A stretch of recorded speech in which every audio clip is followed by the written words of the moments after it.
Update on the May 6th race. I ended up pulling a 33 and Alex drew a 60 something or other. I started first heat, second row outside, and Alex, I think, was the same spot in the second heat. I think what we're going to do is jump back to a video that I actually recorded about the previous race and never uploaded. So I'm just going to have Kelly splice that in here, and we'll get back to this one after that.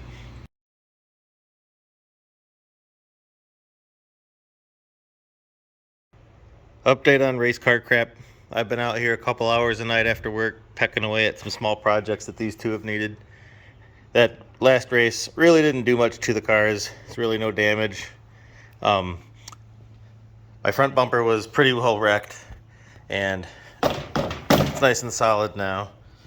Unloaded another bag and a half of zip ties into it, and I got her all stitched back up. And then I ended up riveting some plastic in a couple spots to kind of reinforce it. I have other bumpers I could throw on it, but I don't want to have to paint another one. And this one's really not missing enough chunks for me to care.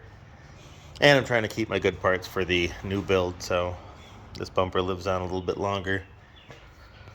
Another thing, we were having a problem with our screens that protect our radiator blowing out, and you can see this one's completely destroyed.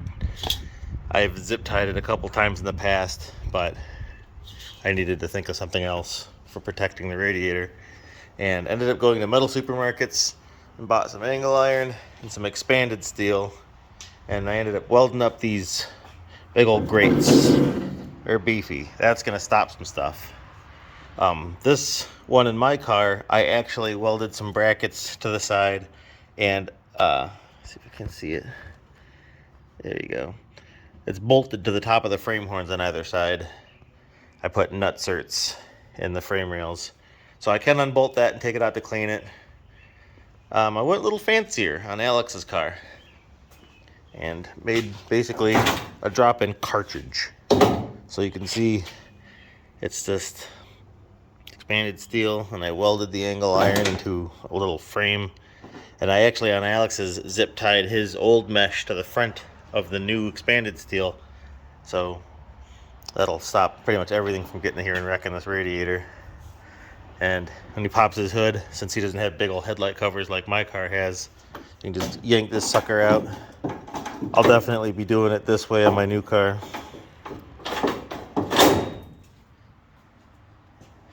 But that should stop some clay and rocks from messing up that radiator. His radiator actually survived pretty well. Can't see much down there. My radiator got hit so hard that it actually twisted the base of it. It's not leaking, so don't care. I ran it up to temp and pressure tested it, so I'm not worried about it. But we were definitely due for some proper radiator protection on these cars, and I'm happy with that. Another interesting thing I found out, and I should have looked at this before going out racing with it the first time. At the end of last season, the very last race, I ended up running up underneath a lap car, and it squashed in my hood, and I knew it dented my radiator and core support. Didn't realize it mangled the intake tube that bad. I knew it was sitting there kind of funny. I thought it was just squashed a little bit, and that's pretty jacked up. So it really shouldn't affect performance in any meaningful way because I still have the same diameter of volume there. But I'm going to straighten that out and hope that I can wind the car out a little bit harder next weekend.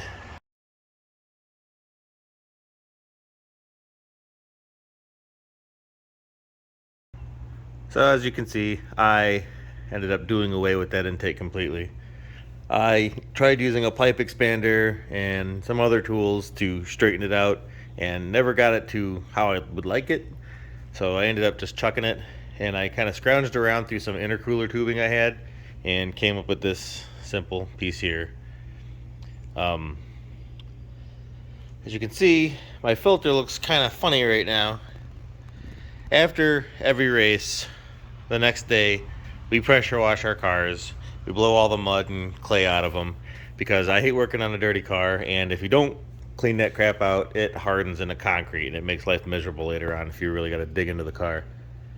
When I pressure wash them, I'll throw a plastic shopping bag over the filters, and my dumbass jumped back into the car to pull it into the shop while the bag was on there, and I fired the engine up, and it was like a vacuum seal bag. It went and it just sucked that filter down into a little ball.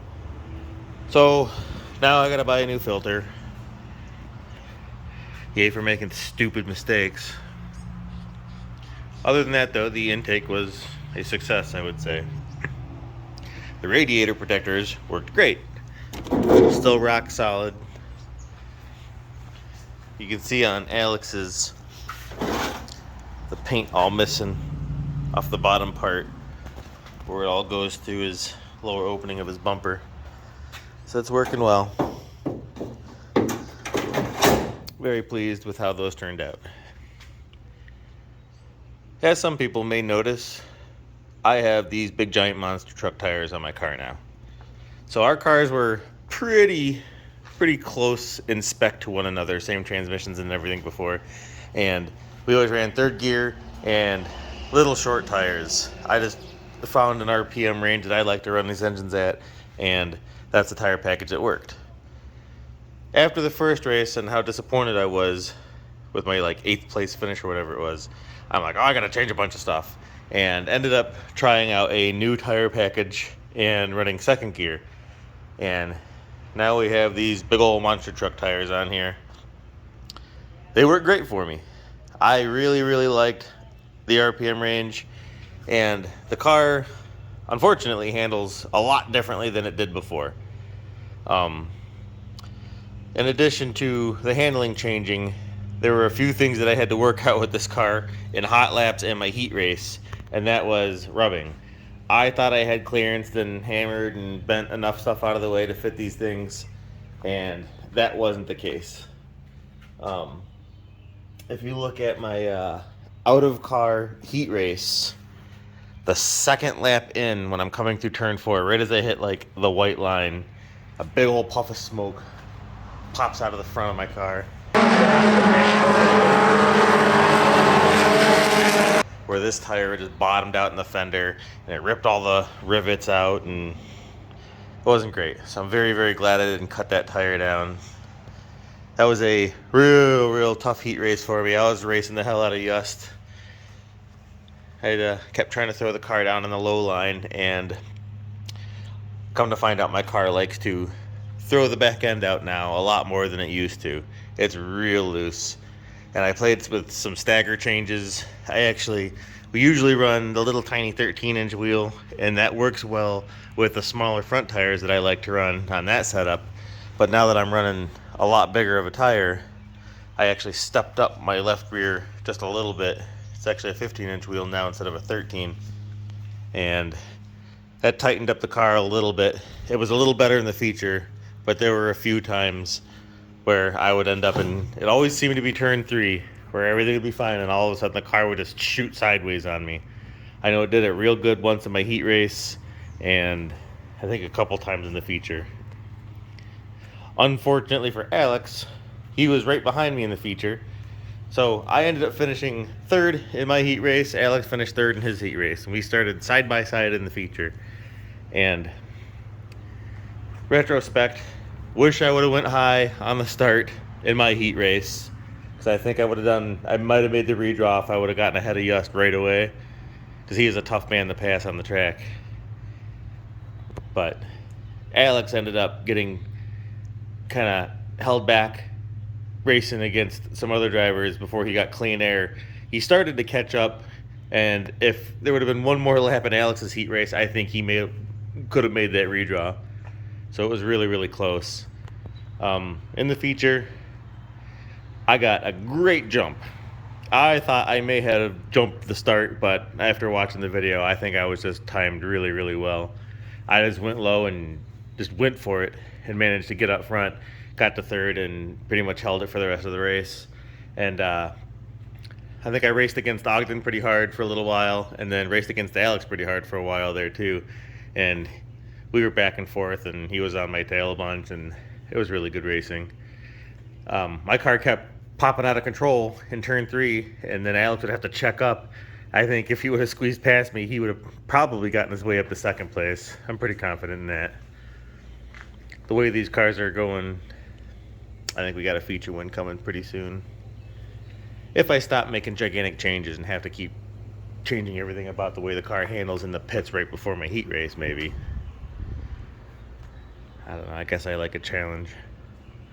Someone really needs to keep me from changing 6 million things at the same time, because I can never tell what change I made is helping or hurting. Despite that, I think I'm still going to stick with the big tire setup, but I definitely have some more crap to hack out of that car to make it really work safely. I'd really like to stick with an aluminum wheel. I like the way these Fiero wheels work on these Cavaliers. I mean, we ran Bassett's in the past, but I don't know, I don't like a whole ton of offset, and I have a lot better luck keeping tires on these wheels, so we'll see what we come up with before the next race here. See you in the next video.